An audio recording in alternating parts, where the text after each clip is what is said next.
Okay.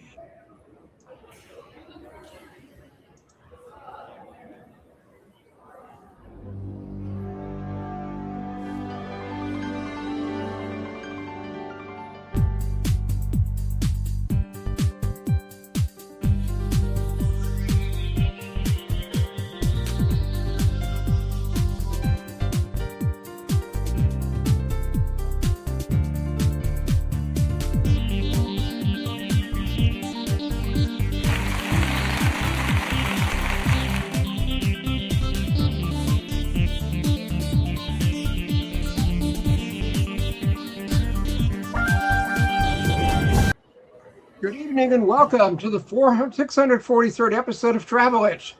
I'm Dan Schlossberg, and we are in the 15th season of Travel Itch Radio, the show that lets you enjoy the pleasures of travel from the comfort of your armchair. Every week at this time, we talk to people representing destinations, hotels, airlines, railroads, car rental companies, and others in the world of travel and hospitality, from authors and bloggers to broadcasters and publicists. If it's got anything to do with travel, it's got everything to do with Travel Itch. Our guest tonight is Jason Latimer, Director of Public Relations for Visit St. Pete Clearwater. Welcome, Jason, to Travel Itch Radio. All right, great to be here. Dan, coming to you live from our annual Best of St. Pete Clearwater Awards show. We're about to get started right here at the Coliseum in downtown St. Pete. Well, thank you for making time for us. Anybody who loves beaches and wildlife will love St. Pete Clearwater. Dolphins, manatees, otters, seagulls, pelicans, even occasional alligators could be part of a nature walk or kayak adventure, right? That's right. That's right. You can do just about anything. You can see just about anything. That's the beauty of the nature around us. We've got 21 county parks in St. Pete Clearwater. We have 2 state parks. We got nature hikes, paths, water adventures. It stretches from the land out to the Gulf and into the Tampa Bay. So that's what's most fun is you got all the land animals and you got all the water animals as well, the dolphins and the manatees and pelicans and all kinds of birds around us. And the St. Petersburg Municipal Marina is a hub for boating, fishing, and various other water sports, isn't it? Yeah. It's got a little bit of everything. You got, we're lucky we have kind of all around us. We have the Clearwater Marina, we got the St. Pete Marina. It's boating adventure anywhere you can look. You got John's Pass, which has all your fishing charters that go out of there. So anytime you want to get on the water, there's certainly not a lack of options. And geographically, aren't you on a peninsula squeezed between the Gulf of Mexico and Tampa Bay? That's the key, right? With water on the water, right? Is that we are a peninsula on a peninsula. There's about a 4-mile stretch of land that makes us not an island. Super interesting fact too. We're actually thought to be, historically speaking, the landing spot for Panfilo de Narvaez when he came here in 1528, landed in Jungle Prada, and that's thought to be the earliest exploration in North America was actually coming up through West St. Pete side of Pinellas. Well, new water attractions are the main reason your tourism season lasts all year. You not only have miles of sugar white sand, but resorts, restaurants, and recreation that draw visitors all year long. And you also draw lots of attention and have a myriad of prestigious awards. Tell us about some of them. Yeah, we're super proud of our beaches. The folks that take care of them day in and day out do a fantastic job. Last year, Travel and Leisure ranked Clearwater Beach as one of the top white sand beaches in the world. The only one in the contiguous U.S. to even make the list. This year, TripAdvisor, which is based on visitor feedback, placed Clearwater Beach as one of the top beaches in the world, one of only 2 in the U.S. to make the list. So that sugar white sand is a huge draw. It's actually millions of years old, too. We actually did a little video that we're working on right now about how the quartz that made the sugar white sand is millions of years old from the Appalachian Mountains, and it came down through the tributaries over time and settled on the shores, and that's why it's so cool to the touch. It doesn't get hot because it's quartz. At Travel Itch, we love to promote places that have lots of firsts to their credit. For example, wasn't your area the home of the first Florida grapefruit, the first golf course, the first microbrewery, and even the birthplace of commercial aviation? Yeah, we love all those fun firsts that you can find around. You can discover on your own, or you can come check out our website and kind of search through them. But yeah, Tony Janis sold the first plane ticket, flew the mayor of St. Pete over to Tampa and back. And that was the birth of commercial aviation right there. He flew the Benoit right over to Tampa Bay, took about a half hour. And that's a claim to fame. We've got a great little bronze statue right on the pier that you can check out.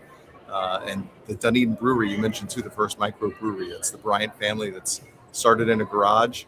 We also have an interesting museum scene as well. We've got the Museum of the American Arts and Crafts Movement, which is the first and only museum dedicated to that 20-year post-industrial revolution period in America. So a lot of cool firsts that you can find and discover all over the place. So people that credit the Wright brothers were wrong. Yeah, there's the first is not the last, right? You come and do as much as you want. And we're talking St. Pete, Clearwater, Florida with Jason Latimer. Jason, we hear the Funshine Savings Passport offers discounts at 100 local experiences, $1,200 savings that embraces all 24 communities in your area. Is that accurate? Yeah, it's super cool. It's a great promotion we've got where we've got all these. We have destinations within a destination. We have these 24 communities that exist, and the Funshine Savings Passport is really a way for the visitors to get out and about and explore a little bit. That's what we want to prompt them to do. So yeah, 100 plus deals from museums, aquariums, out on the water, restaurants. You can even stop by the visitor center and get yourself a free pair of sunglasses. It's about $1,200 in savings if you do everything and take advantage of it all. It's super easy to sign up right online. It's a kind of a web passport that goes right on your phone. Every email address gets one use per year. And it's like I said, it's a great way to get out and maybe find some stuff that you weren't really thinking about doing. And it's a great way for the businesses to promote themselves as well. And speaking of sunshine, visitors can actually watch eye-catching sunrises in the east and sunsets in the west. Are there specific spots you recommend? Yeah, going back to what I said, that peninsula on a peninsula, it takes about 15 minutes to go from downtown St. Pete out to Treasure Island, and you can kind of do both in the same day, like you said. The St. Pete Pier right now is super popular. We've got a baby dolphin roaming around that is very popular on Instagram right now. And you're just about guaranteed to see a dolphin or manatee each morning when the sun comes up on the St. Pete Pier. And then you take the Sunrunner, which only costs $2.25 to get across, $2.25 to get across the other side of the destination. You can check out the sunset or Treasure Island, or pop down to St. Pete Beach, which is about 10 minutes more down the beach, and ring the bell at Pass and Grill each sunset. And how about sunset cruises or meals with a view? Oh, well, listen, that's one of our favorites. Starlight Cruises, which docks out of the Clearwater Marina, was actually just ranked as the top dinner cruise in the country by USA Today for the second straight year. So obviously they're doing something right, but tons of places to head out on the Gulf. You can take a dinner cruise out of St. Pete that takes you under the Sunshine Skyway.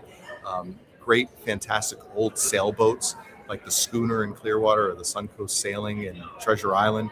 To do a little charcuterie tray and some champagne with your loved one and head out on the water and catch one of those picturesque sunsets out there. They've been gorgeous with the Saharan dust lately. And according to your website, food is more than just a meal in St. Pete, Clearwater. And that makes sense after the selection of St. Pete as one of America's next great food cities by Food and Wine magazine. Wasn't it the only Florida city included in that list of 8? It was. We're super proud of that. And just the food scene overall. We've got a lot of great young chefs that maybe in past years would leave to go to other foodie cities. But they're staying here, and they're opening up some really small venues. It seems to be all the rage. Trying different experimental flavors and food series. Ben 6 South is one of my favorites. It's 12 seats, 6 at the chef's table and 6 at a shared table. Great community experience, but delicious food. We've got Barra Barra, which is going to open up in the fall, which is going to be Spanish pinchos, which is kind of the first flavor of that variety that we'll have in the destination. So lots of hidden gems. Theory Diverse is another one. It's inside a wine store in downtown St. Pete. It's a 5-table chef's table experience. So like I said, really cool things that are happening, a lot of experiments so that, when you go maybe in the summer, you go back in the fall, it's a completely different dining experience.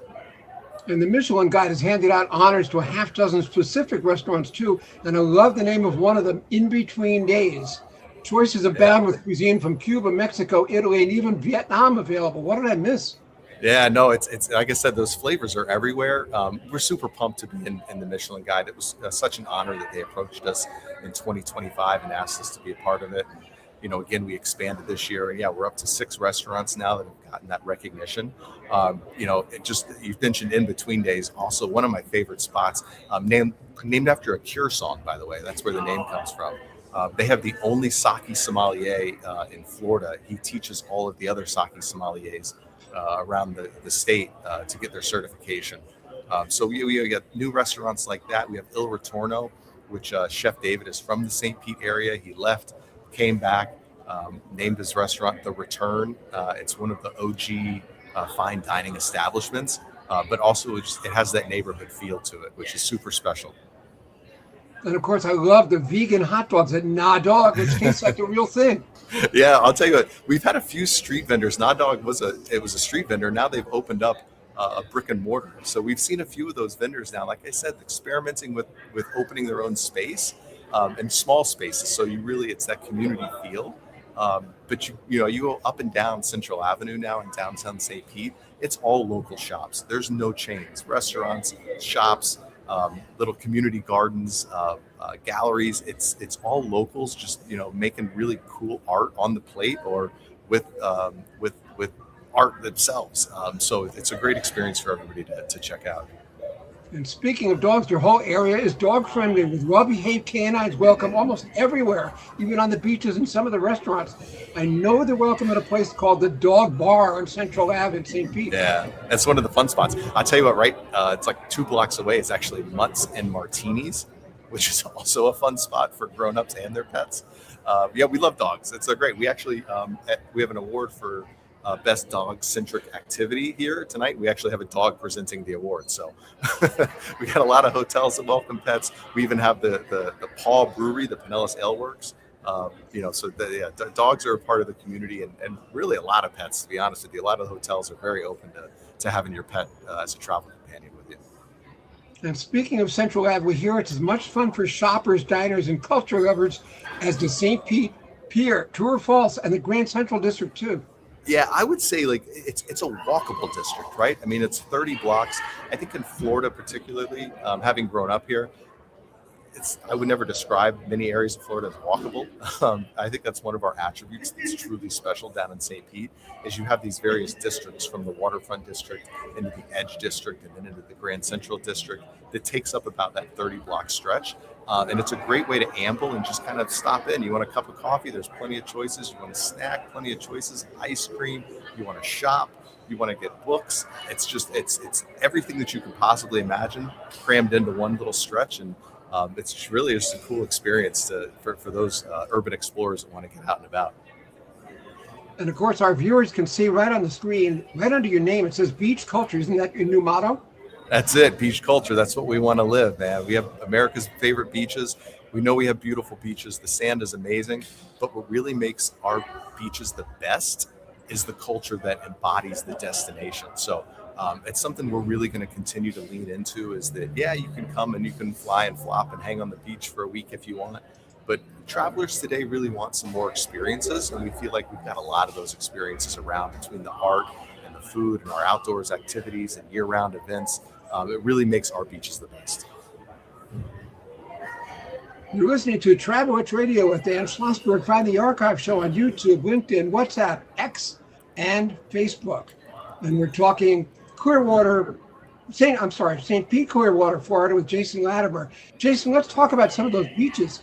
You have 35 miles of sugar white sand and matching 85-degree air and water temperatures for the month of September. Please tell viewers about Caladesi Island State Park, which opened a little over a year ago. I know Dr. Beach included it in top beaches in the U.S. Isn't it also known for its tranquility, especially Shell Key and Fort DeSoto Park? Yeah, it's kind of two parallels, right? You've got Caladesi Island is at the top of our destination, and Shell Key and Fort DeSoto is at the very southern end of the destination, and that's basically that 35 miles of sugar white sand stretch. But Caladesi is beautiful. It's isolated. The only way to get to it is by a boat. And when you get there, there's a ferry that takes you over, and there's a time limit so that you can really maintain the pristine environment of the area. And right next door is Honeymoon Island, by the way, which is another state park, which is super pristine, no building at all out there. And then, Shell Key, beautiful place to go down and do just what it says, look for shells. And Fort DeSoto Park is a really cool spot to explore. And going back to the dogs, they have their own dog beach there. So very great area to take your pet and play with other pets.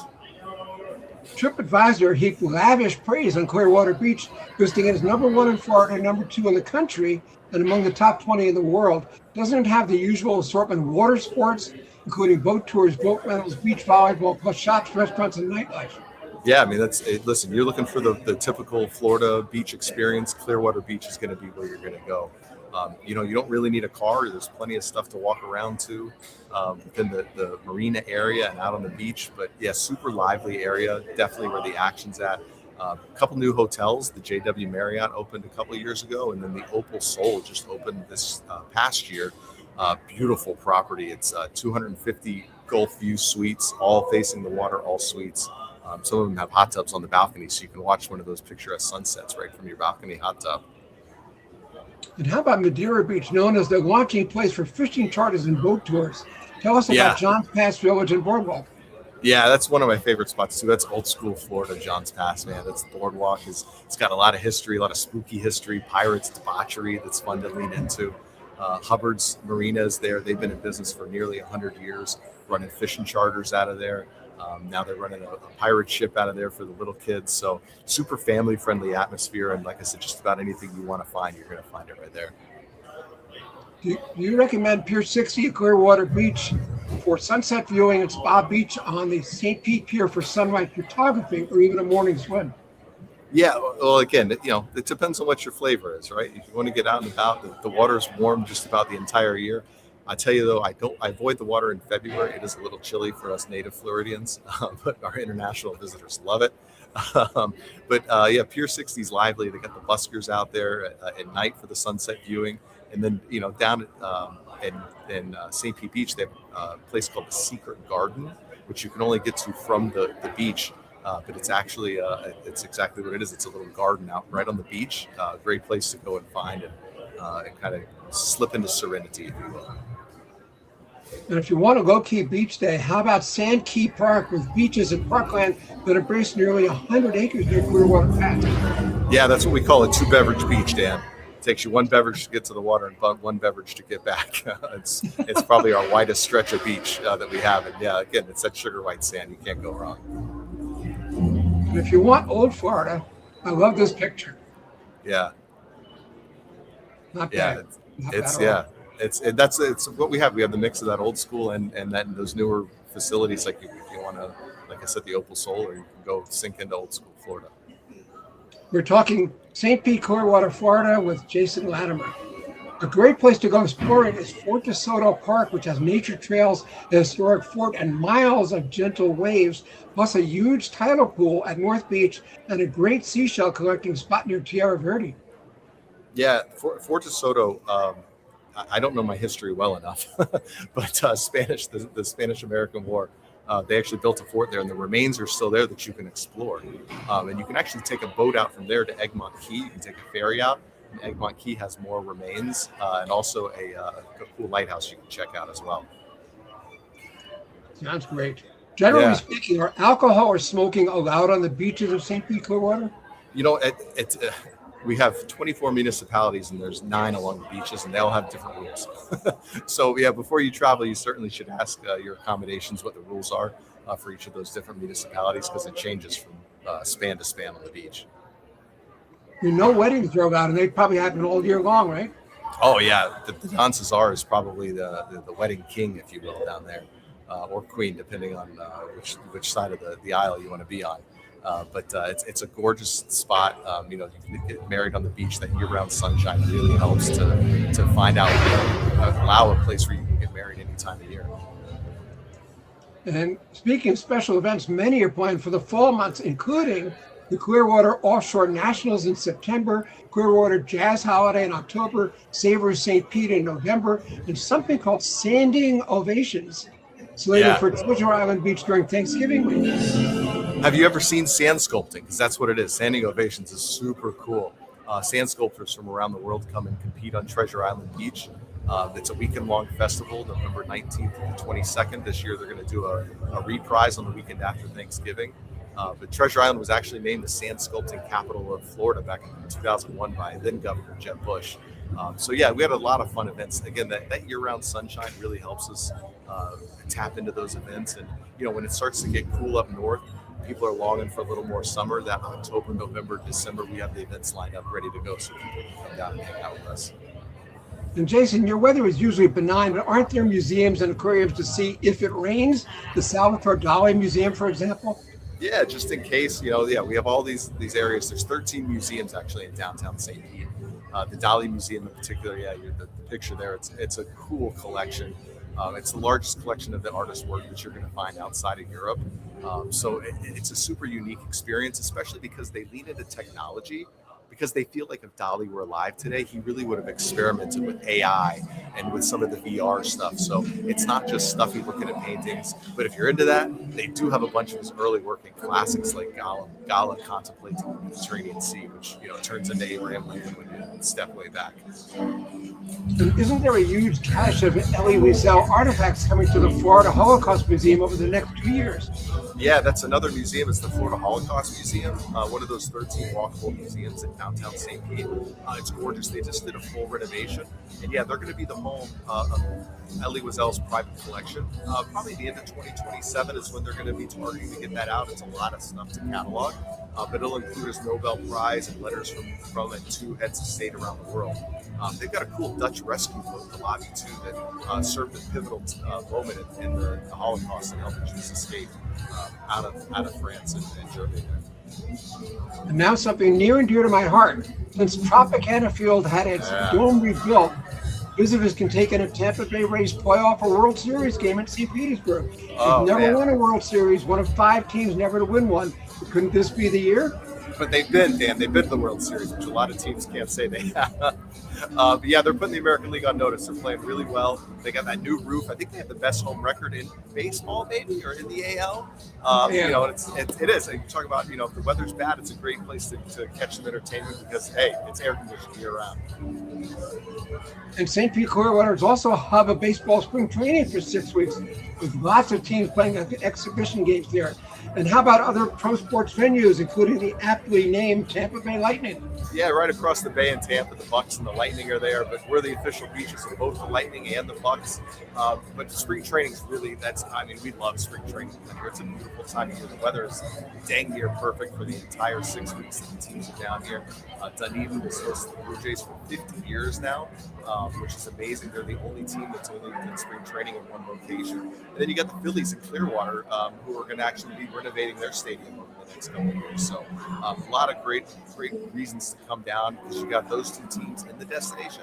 Then there's a handful of teams all around us that you could really make your base in St. Pete Clearwater and then bounce over and see the Yankees, the Tigers, and the Pirates, and the Orioles. So, even the Rays go down a little bit further south in Port Charlotte. So it's a cool spot. And you have tons of participation sports too, golf, tennis, and water sports for starters. How many golf courses in the area? We're right about 50 golf courses. Some are public, some are private.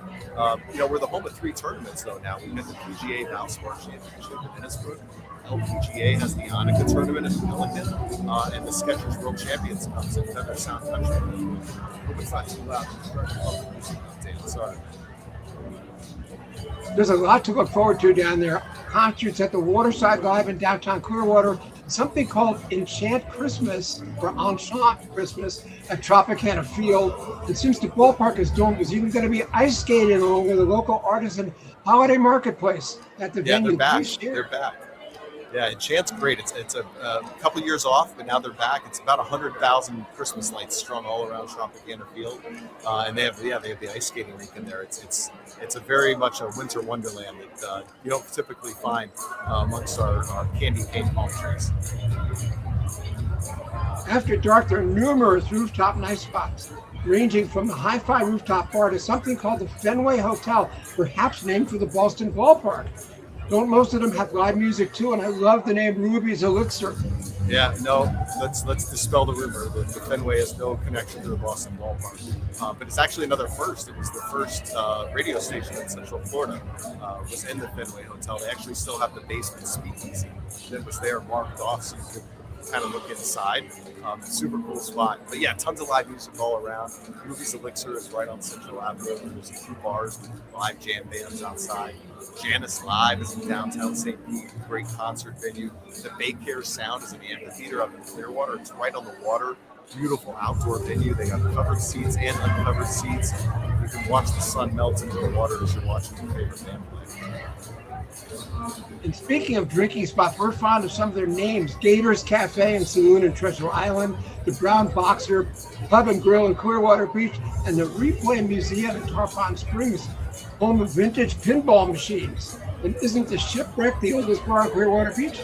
Shipwreck is the oldest bar in Clearwater Beach, probably one of the oldest ones in the area there. If you expand out to the greater Tampa Bay area. But yeah, a lot of charming beachside bars that locals love, visitors love to discover that are those typical Florida beachside bars. You never know what stories you're going to come home with after those places. But yeah, the Replay Museum is super cool.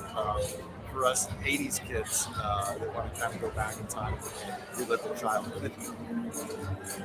And once you recover from Saturday night, where can visitors indulge in Sunday brunch? We hear the Clear Sky Cafe in Clearwater Beach is really good, along with the Sweet Sage Cafe in North Reddington Beach. Yeah, the great brunch places all over the spot. One of my favorites is Wild Iris Cafe also, other than the ones you mentioned. Wild Iris is in Dunedin. It's got a beautiful outdoor patio. And also the library down in downtown St. Pete. It's very hidden. It's actually a hospital, but it's all blue books. So the entire walls are spines and blue colored books. Very interesting aesthetic. How about finding a room with a view? Isn't your whole coastline filled with a variety of choices for every budget, including the Venerable Don Cesar and the Vinoy, both members of Historic Hotels of America? Yeah, the Vinoy just turned 100 this New Year's Eve that just passed. Wow. So yeah, it looks better than ever. They've done a lot of great renovations in there, but really kept that old school feel. It's an autograph property too, which is super special. And then yeah, the Don Cesar. It's the Dame of the beach. They actually just filmed a movie there called The Statement with Paul Rudd, Paul Giamatti, and a few other big name celebrities. It's going to be coming out this fall. It's based in the 80s, a meeting that took place at the Don Cesar originally. So I'm looking forward to seeing the Don Cesar get on the big screen and get its moment to shine. And Jason, when there's food, there's drink, and your whole area has been dubbed Florida's Gulf Coast for good reason. You even have a St. Pete establishment that won top honors for the 2026 Best Florida Beer Professional Championships. Please share. Yeah, the Wilbur, man. That's a great little beverage from Web City Cellar. One of the best beer in Florida. It's a photo fermented. It's got like a wine barrel aged mix thing to it. It's a dark beer, but a super unique taste from that wine barrel aged. But yeah, that's the Web City Cellar is one of 40 breweries that you can find across the destination. We have the Gulf Coast Passport, another free passport. You just put on your phone, you go visit the breweries, and you collect points for visiting, and then we'll send you a Gulf Coast t-shirt to commemorate. And we can't forget that St. Pete Clearwater has great neighborhoods, from the restored homes of Old Northeast to the restaurants, bars, and boutiques of the Edge District. And art lovers will love the studios of the Warehouse Arts District. Yeah, all the arts district is great. Again, that's that local culture feel that we really want to lean into.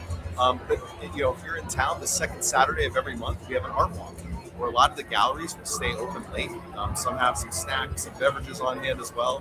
But places that maybe you can't normally get into, you can walk around and walk down the street and just pop your head in and see what the artists are up to. A lot of live painting, a lot of sculpting. And before we close, we have to mention Pelican Walk Plaza and Sunken Gardens with their intriguing names, the Firestone Grand Prix of St. Petersburg, the Pinellas Trail, and Shopapalooza slated for November. Yeah, Shopapalooza. We also have Localtopia. That's one of the smaller local events. And then the Grand Prix is this huge major event that we have every March.